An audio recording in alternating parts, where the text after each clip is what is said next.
Hola, bienvenidos a Top Performers, tu programa semanal en el que encuentras ideas, estrategias, inspiración para mejorar tu desempeño, derivado de entrevistas que hago con personalidades.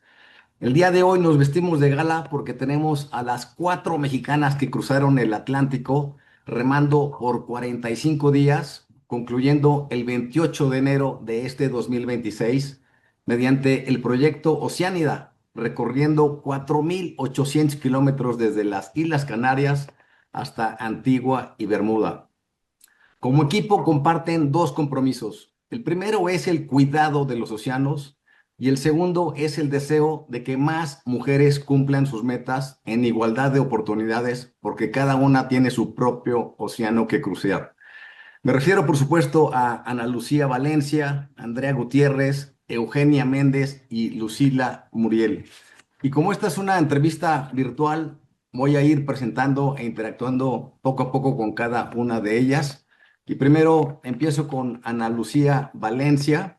Ana Lucía es aventurera, psicóloga y filósofa del movimiento de Ciudad de México. Desde los 18 años empezó a recorrer el mundo explorando la conexión entre la mente, cuerpo y naturaleza, incluyendo una travesía de 4.600 kilómetros caminando por la montaña de Estados Unidos. Su vida ha sido una búsqueda constante de conciencia, naturaleza y desafío. Ana Lucía, bienvenida, muchas gracias por estar aquí en Top Performers. Muchas gracias, buenos días. Bien, Ana Lucía, platícame cómo les nació la idea de cruzar el Atlántico remando. Pues la idea surgió con Eugenia Méndez, que es pues la líder capitana del equipo. Ella y yo nos conocimos en el 2021, a finales del 2021, y ella ya llevaba pues meses pensando en cruzar el Atlántico y hacer un equipo de mujeres para cruzar el Atlántico. Se inspiró por otras mujeres que cruzaron el Pacífico remando, que es una travesía mucho más larga y mucho más compleja, y realizaron un documental y al ver este documental pues ella se inspiró y decidió que quería hacer, pues ni siquiera sabía que se podía hacer algo así, pero pues decidió que ella lo quería hacer y quería reclutar un equipo de mujeres mexicanas para hacerlo. Y entonces justo yo venía regresando en octubre, noviembre del 2021, yo venía regresando de esta caminata que comentas en Estados Unidos. Y el día que la conozco me empieza a platicar y yo le empiezo a platicar y chispas, chispas, chispas y me invitó al proyecto y pues así un poco nació el equipo porque pues ya con dos ya éramos un equipo y poco a poco pues se fue uniendo Andrea, Lucila fue la última en unirse y pues empezó, justo fueron como cuatro años de planeación, ideación, preparación hasta que realizamos el cruce en diciembre del año pasado. Qué maravilla, felicidades, caray. Y sí que se hizo este cruce dentro del World Toughest Road, que es considerada como una de las pruebas de resistencia más duras del planeta. A ver, platícame de en qué consiste esta prueba. Es una carrera que se realiza cada año desde el 2012. Es organizada por una empresa que se llama Atlantic Campaigns y pues es una ruta, es la típica ruta que hacían los navegantes de Europa a las Américas, ¿no? Entonces salen de las Islas Canarias, recorres 3.000 millas náuticas, 4.800 kilómetros hasta el Caribe y se hace en diciembre pues por el clima y por los vientos. Hay menos probabilidad de huracanes, las tormentas son menos fuertes y hay unos vientos que salen de África hasta el Caribe y te empujan un poco y te van ayudando con la navegación. Y pues esta carrera ha tenido muchos equipos, principalmente europeos, principalmente ingleses, holandeses, que son como los países navegantes por excelencia en el planeta, y nosotras fuimos el primer equipo latinoamericano, o sea, el primer equipo de Latinoamérica, hombres o mujeres, en participar en esta carrera anual. Wow, qué maravilla. Oye, y dime, ¿qué se te hizo más difícil a ti? ¿Cruzar las montañas en Estados Unidos en 4.600 kilómetros o echarte este cruce de 4.800 kilómetros remando? Son retos muy distintos porque el remo, los 4.800 kilómetros, lo hicimos en 45 días y caminando los 4.600 kilómetros los hice en 5 meses. Entonces, son dos cosas completamente diferentes, ambas de resistencia y ambas de mucha fortaleza física y mental, pero pues son dos medios distintos, tienes problemas diferentes. Creo que mentalmente el cruce del mar fue más complejo para mí, solo por el hecho de que nunca puedes parar a descansar un día entero, ¿no? Que eso sí es algo que puedes hacer en tierra, puedes decidir, ay, perdón, está pasando una moto. Puedes decidir no caminar un día porque estás cansado, porque te duele algo, y en el cruce no, en el cruce tienes que remar diario. Ok. Oye, Ana Lucía, ¿y qué les motivó a comprometer varios años de su vida a este proyecto? O sea, ¿qué realmente las movió? Pues, perdón, le puse mute porque está pasando un camión. Eh, pues es necesario, ¿no? Es algo que estás poniendo en riesgo tu vida, es algo que también tienes la vida de otras 3 personas en tus manos, entonces es algo que te tienes que tomar muy en serio, no es un reto sencillo. Eh, entonces, pues tienes que primero aprender a remar, porque no sabíamos remar, tienes que aprender náutica, navegación, primeros auxilios en el mar, rescate acuático, muchísimas horas de entrenamiento.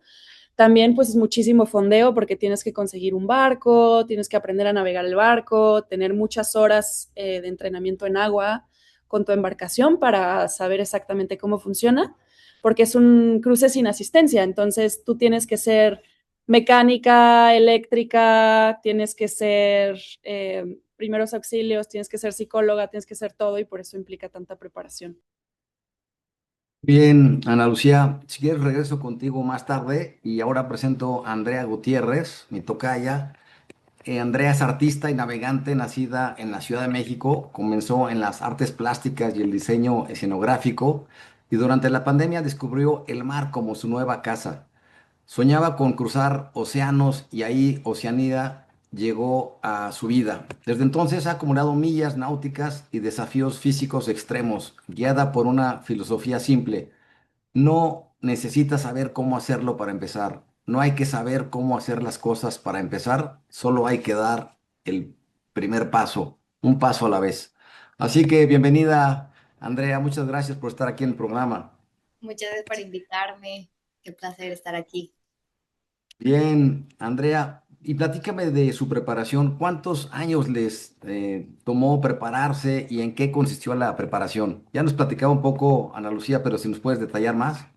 Claro, durante estos 4 años, al inicio no teníamos ni idea, no teníamos marca, no teníamos nombre, entonces fue empezar por eso.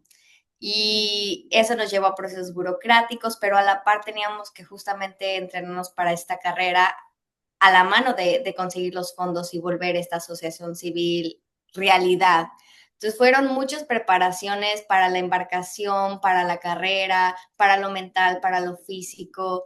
Y al inicio, como no teníamos la embarcación a la chalupa, teníamos que nosotras entender cómo funcionábamos en zona fuera de confort, cuando estás cansada, cuando estás frustrada. Entonces lo que hicimos fue empezar a hacer expediciones aquí en Baja California Sur, en La Paz, a kayak, donde sales, estás remando, te estás exponiendo al sol, al cansancio, a la fatiga y ves cómo estás trabajando en equipo. Y aparte de eso, estuvimos tomando cursos en Inglaterra de navegación, de primeros auxilios. Nosotras empezamos a buscar apoyo por nuestra parte porque además creíamos muy importante pues entrenar la parte mental porque allá afuera todo está en la mente, o sea, tu cuerpo se puede cansar, pero si tu mente sigue, el cuerpo ordena. O sea, si la mente ordena, el cuerpo sigue, perdón. Entonces empezamos a tomar terapia juntas, en equipo, para igual poder resolver de manera, pues, inteligente, sin ofendernos, saber platicar las cosas, y nos fuimos apoyando igual con un curso de comunicación asertiva para nosotras en el momento de llegar a tener algún conflicto, poderlo platicar sin arrancarnos los pelos de la cabeza. Ok. Oye, ¿y quiénes conformaban su equipo? Porque supongo que había entrenadores, psicólogos y demás. ¿Como cuánta Sí, gente? Y... Ujú. Oceanida podríamos decir que nosotros somos la cara, las 4 chicas que remamos, pero atrás de nosotras tenemos un equipo gigantesco. Realmente no te puedo dar un número porque cada persona, cada cabeza que nos ayudó fue una parte muy importante de Oceánida, desde entrenadores, desde terapeutas, desde guías de exploración, uy, sí, sí, sí. Ok, qué maravilla de equipo, todos unidos para una causa. Oye, y en cuanto a conseguir patrocinadores, ¿qué tan fácil fue? Porque tienes el reto de entrenar, pero también el reto de conseguir patrocinadores. Sí es un reto. Yo podría confesarte que la parte más difícil de este proyecto para mí no fue tanto el cruce, sino el conseguir el apoyo, los procesos burocráticos, porque ir a tocar puertas y que te las cierren en la cara, pues sí es así de, ay, sí será capaz, o sea, sí la gente me querrá apoyar, pero es cuestión de seguir tocando puertas, es de seguir pidiendo ayuda, de platicar, y es impresionante, a veces uno no se lo cree, pero es impresionante la cantidad de gente que está dispuesta a apoyarte y que cree en ti, que cree en tu proyecto y cree en tus valores y en tus morales y dice, órale, va. Y ponen los huevos en tu canasta y fue de ir recolectando un huevo a la vez. O sea, esto se llevó a cabo gracias a todas las personas que fuimos a tocar y decidieron apoyarnos y subirse al barco. Pero sí fue un No, proceso. sí, ¿verdad? No, y además encontraron a las partes perfectas porque toda persona conoce de su reto, o sea, tuvieron una cobertura mediática impresionante, mis respetos, la verdad. Y supongo que fueron construyendo nuevos hábitos durante la preparación a la expedición, porque entiendo que cada una está en una ciudad diferente, de repente se juntaban, pero cada una, supongo, fue construyendo nuevos hábitos para lograr este reto. Platícame de ellos, por favor. Justamente como cada una de nosotras nos encontrábamos en diferentes estados de la República, pues tomamos en consideración la parte de si entrenamos cada una, cada quien se cuida, cuida su alimentación, sabemos lo que tenemos que hacer, pero tenemos que cumplir una cantidad de horas en remo en nuestra embarcación previo al cruce. Y para eso lo que hacíamos era organizar durante el año expediciones ya en la chalupa para poder completar drills, procesos de seguridad, las horas de remo, poder entender el barco y todo eso. Ah, o sea, la chalupa con la que cruzaron, sí la pudieron, digamos, tener desde muchos años o meses antes. Meses, la tuvimos, ¿qué? 5 o 6 meses antes Ah, de ok. mandar. O sea, no tuvimos mucho tiempo, fue de ponernos las pilas, todas nos vinimos a La Paz a vivir por unos meses intensivos y fue de entrenar, cumplir horas, cumplir drills, estudiar, todo. Ok, oye, y dime, bueno, ahora voy a pasar con Lucila Muriel, si te parece, Andrea, y al rato regreso contigo. Bueno, Lucila Muriel es fotógrafa y psicóloga apasionada por documentar historias humanas y la conexión con la naturaleza. Vive hoy en Los Cabos y ha vivido y trabajado en varios lugares del mundo, incluyendo África, y hoy desde Baja California combina arte, aventura y propósito. Fue ahí donde encontró el proyecto Oceánida y el equipo con el que cruzó el Atlántico. Su meta es mostrar al mundo que todos tenemos una belleza única y especial tal y como nuestro planeta. Así que Lucila, mil gracias por estar aquí con nosotros. Gracias, Andrés, gracias por invitarnos. Muy contentas de estar por aquí. Qué Bien, gran Lucila, presentación. sí. Y dime, obviamente hubieron un sinnúmero de sacrificios que tuvieron que cometer, que realizar para este gran cruce. ¿Cuáles fueron en tu opinión? Híjoles, yo creo que hubo muchos como grupo, pero también individualmente cada una tuvo sus propios sacrificios. O sea, porque sí es un proyecto que tienes que entregarte por completo, ¿no? Preguntaste hace rato a Ana, ¿no? ¿Qué fue lo que hizo que, no, que te entregaras así? Yo creo que fue algo como muy de alma, ¿no? Que todas fue como, no sé, pero aquí tengo que estar y voy a entregar todo mi tiempo y mi corazón y esfuerzo, ¿no? Para este proyecto. Pero pues sí fue difícil porque, bueno, yo puedo hablar de mí, yo tuve que poner en pausa un poco, yo tengo una empresa de foto y video, entonces le dije a mi socio como, voy a estar ausente un par de años. La parte también, pues, social, ¿no? La parte social, familiar, pues también es como, bye, ahora sí que no voy a poder estar en todos los eventos, ¿no?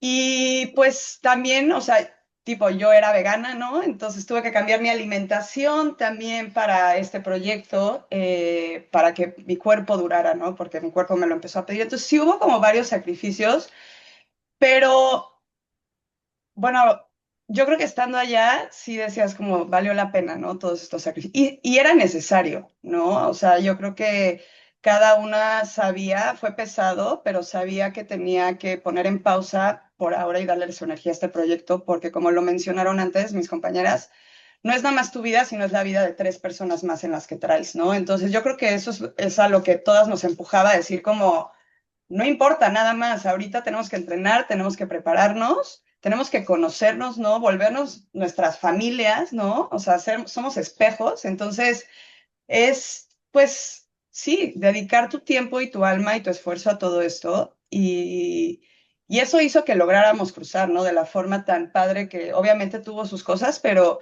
a mí se me hizo que fue muy bonito cómo lo logramos entre todas. Yo creo que eso lo demostramos mucho por el cuidado, la empatía, como el aquí estoy, ¿no? Si te sientes mal, está bien, no pasa nada. Yo sé que estás dando, aunque sea un 10%, sé que es tu 10%, ¿no? Entonces, todo ese trabajo y todas esas como cosas que tuvimos que poner en pausa pusieron fruto en el viaje. Entonces, pues sí, sí fue duro, pero bueno, tuvo sus buenos Lograron. resultados. O- Oye, y ya hablaban un poco de la preparación mental, de lo importante que es, pero ¿cómo se prepararon para justamente este reto que implicaba estar 45 días aisladas de la civilización? ¿Tuvieron algún coaching grupal o era individual o ambos? Platícame de la parte mental, ¿cómo la desarrollaron? Sí, teníamos una terapeuta grupal, entonces nos juntábamos una vez a la semana o dos, una vez cada 2 semanas por ahí, y hablábamos de todo, ¿no? O sea, ahí tocábamos temas de cosas que a cada una les incomodaba o que les molestaba o cualquier tema.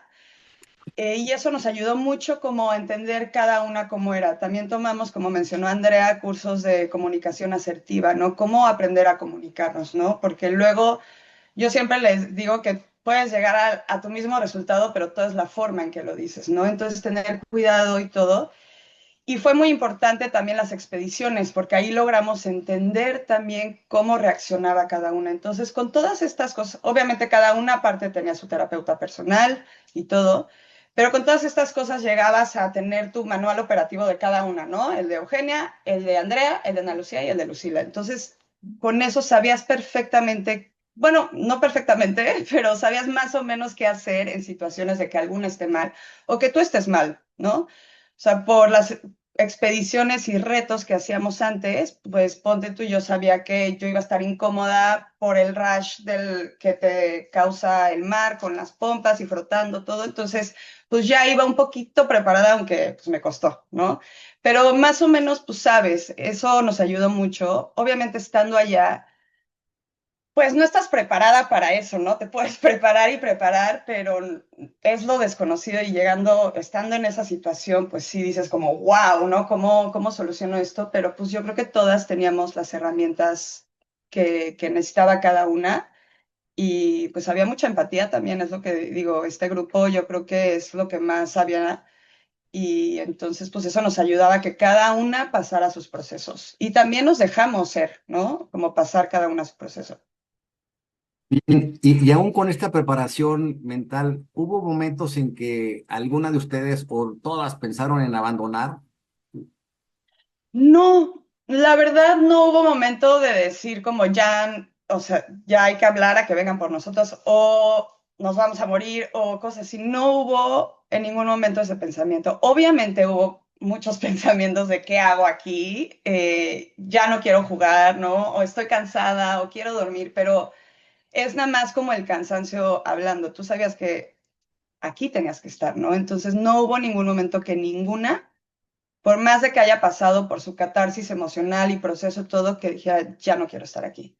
Que eso, pues, estuvo muy bonito, la verdad. Muy bien, pues ahora, si te parece, Lucila, voy a pasar con Eugenia Méndez. Claro que sí. La presente Eugenia creció entre el mar y la aventura, navegó alrededor del mundo desde joven, es bióloga marina y cofundadora de proyectos de expediciones en la naturaleza. Navegó a los 17 años por 9 meses, haciendo 2 cruces atlánticos. Oceánida une su amor por el océano, la exploración y la vida al aire libre en una misión profundamente personal. Bienvenida, Eugenia. Qué bueno que estás aquí en Top Performers. Muchas gracias, Andrés. Feliz de estar aquí. Bien, Eugenia, platícame sobre el barco. ¿Cómo era el barco? ¿Cuánto medía? ¿Cuánto pesaba? ¿Qué comían? ¿Cómo se iban hidratando y demás? Siempre decimos que el barco parece como una cápsula de omega 3. Si buscas una foto, tal cual es una capsulita que flota en el agua y tiene 2 cabinas en los lados y tiene 3 asientos de remo en el centro. Nosotras remábamos 2 a la vez la mayor parte del tiempo para que siempre hubiera 2 remando y 2 descansando y solo hubiera una persona en cada cabina porque son cabinas muy chiquitas. Es un barco que está pensado para ser remo en el mar, entonces es un barco de expedición, tiene paneles solares para que también pueda ser como autosuficiente, tiene sus baterías y eso sustenta todos nuestros sistemas eléctricos. Funciona muy parecido a un velero en cuestión sistemas, o sea, tenemos un plotter, un GPS, un radar, un sensor, o sea, tenemos pues, mil cosas, ¿no? Adentro, o sea, todo el equipo de navegación y también tenemos un desalinizador con el que estamos generando agua todo el tiempo. Entonces, pues prácticamente es una cápsula que se sostiene sola, o sea, que tiene todas las herramientas y equipo de seguridad y técnico para, pues, hacer expediciones de larga duración, como es el caso de nosotras. No tiene vela y no tiene motor. Entonces, pues todo es a través de la fuerza y también a través de la estrategia que tiene mucho que ver con pues la utilización de las corrientes, entender un poco el viento y poder usarlo a tu favor siempre, ¿no? Bien comentaba Ana Lucía de la ruta que tomamos, tiene mucho que ver con las corrientes disponibles, porque nunca le vas a poder ganar al mar cuando se trata de fuerza. Entonces, pues mucho tiene que ver sin duda con lo físico, pero también con la parte técnica y la estrategia, ¿no? Entre ellas la ruta que tomamos. Bien, Eugenia, y en cuanto a las decisiones en momentos críticos, ¿cómo se manejaba el liderazgo? ¿Había una capitana o se tenía un liderazgo compartido? ¿Cómo lo manejaban? Eh, Sin duda teníamos roles a bordo, medio previamente hablados, pero la verdad es que funcionábamos dentro de un sistema bastante lineal. Tenemos pues, muchos años trabajando juntas y creo que llegamos siempre a la conclusión de que la mejor forma pues es tomar decisiones en equipo, ¿no? Más allá afuera, donde todo es sensible y todas sentimos cosas diferentes, siempre es buena idea comentarlo en un nivel lineal en equipo y más bien teníamos sí, una cabeza para ciertas áreas, ¿no? Cada área tenía una cabeza solamente para los momentos críticos, en esos momentos en donde no hay tiempo para platicar, pues sí, ¿no? Ok, esta persona va a tomar la decisión cuando tenga un problema médico y tengamos prisa, listo, Ana Lucía va a tomar esa decisión y todas confiamos en Ana Lucía, ¿no? Yo llevaba la cabeza técnica, que es el capitán, por así decirlo, pero justamente solo usábamos esos roles en momentos de presión o de como decisión rápida. Entonces, pues sí, no había una jerarquía tal cual, sin duda, solo era como más por el papel. Bien, Eugenia, y ahora sé que nos decían tomaron cursos de comunicación asertiva y demás, pero 45 días ahí encerradas 4 mujeres, seguramente hubieron de todas maneras conflictos. Te pregunto si sí los hubieron y en su caso, ¿cómo lo resolvieron? Creo que sin duda la parte psicoemocional fue una de las partes, al menos desde mi perspectiva, de las más relevantes para trabajar previo al cruce, porque bien decía Andrea, ¿no? El cuerpo sigue a la mente y eso es muy cierto, o sea, lo físico es mucho más fácil de atender porque es algo que el cuerpo hace naturalmente, ¿no? O sea, como que persigue esta parte y no tienes de otra, entonces como que el cuerpo a fuerzas no tiene de otra y tiene que aguantar, pero la mente es más fácil que se quiebre y las emociones también, ¿no? O sea, porque está todo muy conectario, es un deporte este que hicimos muy multidisciplinario y yo pienso que la parte psicoemocional sin duda ha sido de lo más relevante. Entonces fue bien importante antes, como bien decía Lucila, tener estos manuales operativos, saber qué botones son los que tienes que picar, ¿no? En caso de pánico, y qué botones no tienes que picar cuando alguien está sensible, ¿no? O sea, saber cómo reaccionar ante cada una, pero un poco regresando a tu pregunta, creo que esto no las hacen de repente, ¿no? Como cuatro mujeres, sensibilidad, hormonales, y yo creo que es una idea errónea que está ahí afuera, porque en realidad creo que somos al contrario, como más comunicativas, más resilientes, más sensibles, sin duda, a la empatía, ¿no? A saber qué está pasando a la otra persona, entenderla y por ende responder también mejor tú. O sea, creo que Ana siempre dice que todas somos un espejo allá afuera y habla más de ti misma, lo que está pasando, que de la otra persona, ¿no? De lo que estás recibiendo. Yo creo que las mujeres somos excelentes para esa reciprocidad y esa receptividad. Entonces, pues creo que yo diría que es más que nada una fortaleza, o sea, nos ayudó muchísimo poder saber lo que está pasando la otra, poder entendernos y poder a través de eso comunicarnos. Y entonces en vez de hablar del hígado, hablas de un lugar que cuesta mucho trabajo, que es gestionar tus emociones, pero creo que las mujeres somos excelentes en esa parte, ¿no? Y creo que demuestra mucho también del equipo que hayamos tomado esa atención cuando hay muchos equipos que enfocan toda su energía en lo físico y allá afuera tienen muchos problemas. Entonces, fue en parte, ¿no? Trabajarlo no solo a través de terapia y no solo a través de cursos y talleres que tomamos, sino ponerlo a prueba, hacer expediciones, enfrentarnos a problemas y ver ahora sí, ¿no? ¿Quién soy? ¿Cuál es la cara que voy a dar? ¿Y cómo voy a solucionar esto con mi equipo, ¿no? Porque eso allá afuera sucedía a diario y yo creo que algo que funcionaba mucho, bueno, varias cosas funcionaron mucho, pero Lucila siempre dice, hay que elegir las batallas. Estamos aquí 2 meses máximo, ¿no? Somos hermanas, hemos vivido muchas cosas, entonces, ¿qué tanto vale la pena que yo ahorita me agarre a gritos con la otra?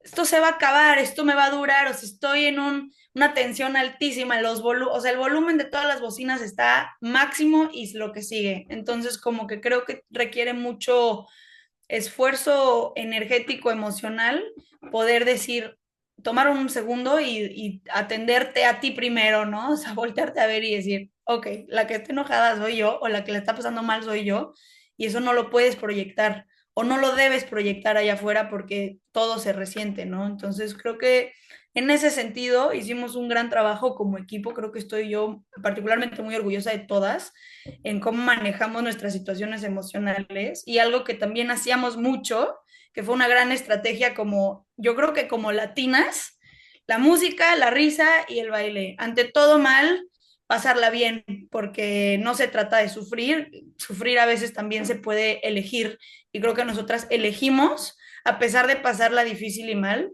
pues, tratar de pasarla bien dentro de todo. Entonces traemos muy buen ambiente.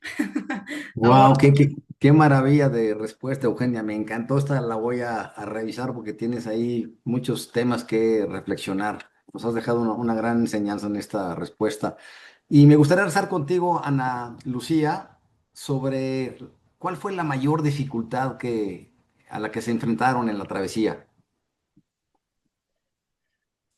Híjole, yo creo que iban variando. El mar sin duda tiene sus propias zonas, ¿no? Nosotras sentíamos que cada como 1, 2 semanas cambiábamos como de ecosistema marino. Es un poco difícil de explicar, pero sí se sentía un cambio. El tono del agua, el viento, la temperatura, como que la sensación en general era muy distinta. Y yo creo que cada etapa tuvo sus retos. Al principio, el primer reto fue acostumbrarte a estar allá afuera. Nunca habíamos estado en la embarcación más de 4 días, ¿no? Entonces, ya cuando se cumple la semana, ya realmente te cae el 20 de que no vas a volver a tierra pronto. Entonces, es acostumbrarte a la falta de espacio, que creo que fue uno de los retos que más se mantuvo a lo largo del tiempo, como tienes muy poco espacio y tienes muy poca privacidad. Entonces, pues cuando estás descansando en tu cabina es como el único momento privado que tienes, pero es un espacio muy reducido, que siempre está húmedo, que igual siempre se está moviendo, no tienes mucho donde poner tus cosas. Entonces, como que siempre estás un poco negociando con la comodidad y la incomodidad. y cuando sales a descansar en el deck, pues igual la otra quiere descansar o la otra se quiere bañar mientras tú quieres estar, no sé, escuchando tu podcast. Entonces ahí siempre es como una negociación entre yo qué necesito, qué necesita la otra en un espacio muy reducido. La falta de sueño también es algo a lo que como que te vas acostumbrando un poco a cuando te toca remar, entonces vas haciendo tu rutina, entonces sabes que tienes 3 turnos de remo de día y 3 turnos de remo de noche, y entonces tú ya como que te vas acomodando y cuándo desayunas y a lo mejor qué turnos duermes y qué turnos limpias el barco o te bañas, pero nunca termina de ser fácil el no dormir, porque no dormíamos más de 1 hora y media, 1 hora 40 a la vez, cada descanso que teníamos. Y eso después de la segunda semana, pues ya dices como, híjole, sí, sí me está haciendo falta dormir y no es algo que vas a poder cambiar pronto. Eh, y creo que otro de los retos, pues, era como la parte mental de no dejar que las condiciones físicas externas te impactaran tanto mentalmente. Si había demasiado viento, si había demasiado oleaje, si no había viento y no estabas avanzando, si hacía mucho calor y el sol estaba terrible, si no dejaba de llover, si hacía frío, si hacía calor, como que todas las condiciones externas, al final de cuentas, te empiezan a impactar mucho mentalmente y uno de los mayores retos yo creo que era no dejar que esa como exterioridad que sí es real, que sí está ahí, sí las condiciones son adversas, sí estás incómoda, no dejar que eso te metiera en un espacio mental de queja, en un espacio mental de como de irte para abajo, de llevarte hacia abajo también a las demás, ¿no? Eh, y también gestionarte a ti misma dentro de un equipo, como bien dice Eugenia, saber que lo que yo estoy viviendo, pues puede que sea muy fuerte, pero las demás también están viviendo su propio océano emocional interno y es como este acto de humildad de decir, a lo mejor y yo le estoy pasando mal, pero hay momentos donde otras la están pasando peor que yo y es mi rol como su compañera el hacer todo lo que esté en mis manos, aunque sea poquito, aunque no pueda dar mucho, todo lo que esté en mis manos para sacarle una sonrisa. Aunque yo esté vomitando, a lo mejor y después de vomitar digo algo chistoso para que ella sonría y entonces ya no esté tan incómoda en su turno. Eh, y eso yo creo que era un esfuerzo que todas hacíamos continuamente, que nos salía muy natural, pero también, como dice Eugenia, fue algo que practicamos mucho, que cuando estás en esos momentos de ya no quiero, luego es difícil la empatía y es algo que sí practicamos. Gracias, Ana Lucía. Y ahora le pregunto a Andrea sobre las afectaciones físicas que seguramente suceden en un cruce de esta naturaleza en cuanto a bajar de peso, ampollas, llagas que puedan salir por el agua, por la sal y demás. Si me platicas esa parte, Andrea, por favor. Pues muy curioso, sí nos preparamos con una nutrióloga igual para subir una cantidad de kilos en grasa y músculo previo al cruce, porque se te dice que puedes llegar a perder entre 5 a 8 kilos dependiendo de tu desempeño y tu alimentación. Pero nos dimos nosotras la tarea de buscar alimentos mexicanos que nos gustaran y gracias a que hicimos esa tarea, no bajamos tanto de peso, yo no bajé nada durante todo este cruce. Las demás creo que bajaron medio kilo, 1 kilo, 2 máximo. Entonces en ese área nos fue súper bien. Y aparte de eso, sí, o sea, estás sentada casi todo el cruce, caminas 5 pasos al día, 10 si te fue bien, y eso puede llegarte a crear rosaduras en tus pompas, en el área donde haya como mucha fricción con la ropa, entonces tienes que tener mucha precaución de estarte limpiando, de mantenerte lo más seca posible, de que si ves una pequeña herida, atenderla desde el día 1 porque esa pequeña herida puede llegar a ser un problema más grande a la larga si no lo cuidas. Las manos se te engarrotaban así de terminabas durmiendo así, tú no te das cuenta, o sea, tú ponías las manos así como para intentar que se relajaran y amanecías así, hecha bolita con las manos así, entonces era de estarte como masajeando, estirando, sí fue un proceso de cuidarte lo mejor posible ante las condiciones en las que estás, porque sí, una pequeña rosadura se podría convertir en lo peor que te puede pasar porque tienes que seguir remando. tienes que seguir remando, aunque te duela, aunque te esté tal vez sangrando, atiende la herida, pero no paras. Bien, Andrea, gracias. Y bueno, ¿qué les parece si le paramos aquí en esta primera parte del programa y dejamos para la siguiente semana la carnita, lo más importante que va a ser meternos ya en la travesía, en todo lo que vieron los animales, las tormentas y demás? ¿Les parece? Entonces, amigos de Top Performers, vean este episodio, por favor, en YouTube o incluso en Spotify, pero véanlo más que lo escuchen porque vamos a meter muchísimas imágenes, videos que nos han compartido aquí estas 4 mexicanas para que observen todos estos detalles en las diferentes plataformas. Bueno, nos vemos la siguiente semana. Gracias, mujeres.